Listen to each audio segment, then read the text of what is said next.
Oh, ça se voit bien. Ok, eh bien on va pouvoir commencer. Le tarot est une série d'images visuelles transmettant une sagesse ancienne sous la forme d'enseignements secrets ou ésotériques cachés dans des symboles. Eh bien cet enseignement peut être déchiffré grâce à notre intuition. Bonjour à tous, aujourd'hui dans le cadre de cette vidéo, vous l'aurez compris, nous allons parler une fois de plus tarot. On sait que les histoires et les légendes sur l'origine du tarot sont nombreuses, mais ce qui est sûr est que le tarot est très ancien, tout comme le tatouage a une histoire bien plus ancienne encore. Nous allons aussi parler tatouage dans cette vidéo.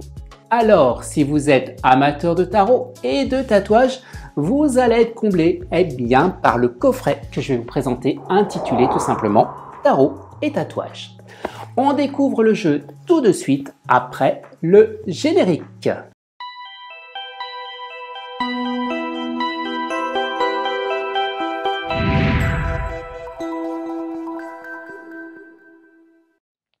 Comme je le disais, le tarot est très ancien, mais le tatouage a une histoire bien plus ancienne encore et très en dents de scie. De la symbolique cérémoniale dans l'Antiquité grecque et en Égypte ancienne à son émergence dans la culture artistique japonaise. D'ailleurs, ce fut aussi le cas en Occident où il a tour à tour été prisé puis délaissé. De nos jours, le tatouage est devenu un phénomène artistique corporel riche en symbolique et de nombreux tatoueurs sont reconnus et respectés en tant qu'artistes. Les éléments stylistiques de l'art du tatouage à l'encre sont bien représentés dans les cartes de ce coffret, y compris les symboles iconiques que sont le cœur, la flèche, la rose, le diamant, le serpent et la clé. Les illustrations de ce jeu sont réalisées par un illustrateur britannique Megha Munden et les textes sont de Diana McMahon Coyce qui a une pratique de plus de 30 ans du tarot. Ce que je vous propose est que nous regardions ensemble de plus près ce coffret. Alors, nous allons découvrir cette boîte. Alors moi, je la trouve superbe, cette boîte, elle est magnifique. Plein de couleurs, tarot et tatouage. Donc, je vous rappelle que c'est aux éditions Le Duc. Libérez votre créativité. J'aime bien regarder ce qu'il a marqué à l'arrière. Le futur est entre vos mains. Grâce à ce tarot unique inspiré de l'univers mystérieux du tatouage, vous trouverez facilement les réponses à toutes vos questions. L'artiste Megha Munden revisite les symboliques du tarot pour du débutant à l'initié. Chacun pourra s'approprier facilement son univers et réaliser ses propres guidances. Alors laissez libre cours à votre intuition. Voilà. Alors la boîte, vous voyez, c'est un gros format, vous voyez par rapport à ma main, c'est un bon format un petit peu de tarot. Alors on va ouvrir cette boîte cloche, comme ça se fait maintenant avec, j'aime bien l'intérieur tout rouge de cette boîte. Et nous avons le petit livret d'accompagnement qui va derrière, qui nous parle à l'arrière des auteurs, de l'illustrateur Megha Munden, et également on a une petite description sur la personne qui a écrit les textes, Diana McMahon Coyce. Alors, on va regarder un petit peu ce livret. Alors, il y a une petite introduction. Ensuite, on parle un petit peu des principes du tirage, comment tirer et interpréter les cartes. Alors, nous avons des méthodes de tirage. Le tirage, le cœur, qui est très adapté aux questions d'ailleurs sentimentales. On a un autre tirage qui s'appelle la fleur qui s'ouvre, qui est idéal pour des questions dont la réussite de nouveaux projets. Et nous avons un autre tirage qui est proposé, le troisième œil, parfait pour des questions rapides ou générales ou sur tout sujet. Alors, qu'est-ce qu'on découvre encore un petit peu dans ce livret? On a des petits mots-clés sur les différentes arcanes mineures avec les chiffres, les cartes de cours que je vous montrerai un petit peu tout à l'heure qui sont elles superbes, le roi, la reine, le cavalier et le valet. Ensuite, nous avons les cartes des coupes. Alors là, on a aussi beaucoup de mots-clés, mais c'est nettement suffisant qu'on n'a pas besoin de grandes phrases pour des interprétations. Après, c'est votre intuition qui va vous faire en sorte que vous allez rassembler ces différents mots-clés. Alors, on a les épées, les bâtons, bien sûr, les deniers. Et ensuite, on entre dans l'univers bien, des cartes majeures avec plein de mots-clés sur chacune des cartes. Voilà donc pour le livret. On va regarder maintenant le tarot. Alors, on va enlever le petit languette de protection. Alors, voyez, on voit un petit peu les cartes très proches de... C'est plus un tarot de Rider-Waite, même... Enfin, c'est pas vraiment un tarot de Rider-Waite. Je pense que on part d'une base de tarot de Marseille, mais on n'est pas loin du Rider-Waite parce que quand on voit les épées, on a des petits symboles. Par exemple, là, on a une rose qui nous permettent d'avoir une signification plus pertinente, plus précise.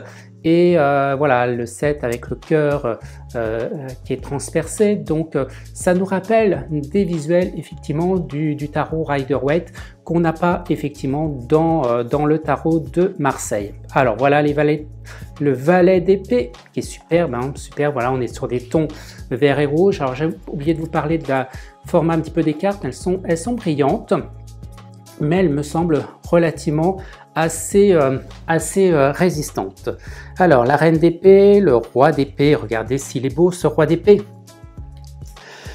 L'as de coupe, les deux de coupe, voyez, avec les cœurs qui facilitent le côté de l'interprétation une fois que vous avez les mots-clés, ce qui a un plus par rapport à une version tarot de Marseille. Alors là, je vous ai montré un petit peu les coupes. On a les valets de coupe, la cavalier de coupe, la reine de coupe, elle est belle cette reine de coupe, et le roi de coupe qui est super aussi.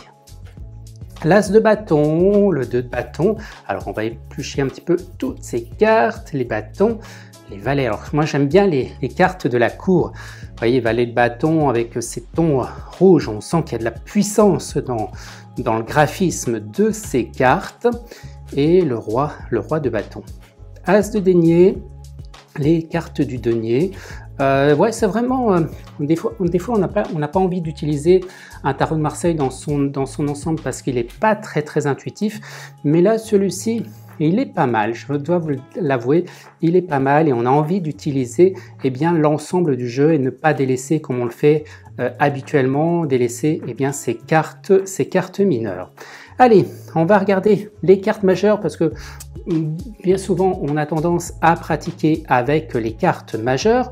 Nous avons la carte du monde, nous avons la carte du jugement, le soleil, très belle cette carte, la lune, l'étoile, la carte numéro 17. Donc on retrouve quand même des symboles du tarot de Marseille, la tempérance, la mort, avec la faux qui permet un petit peu de faucher un petit peu le passé, le pendu, la roue de fortune, la carte de l'ermite, la justice, le chariot, les amants, que dans le tarot de Marseille on appelle les amoureux, mais les amants, me va très bien aussi.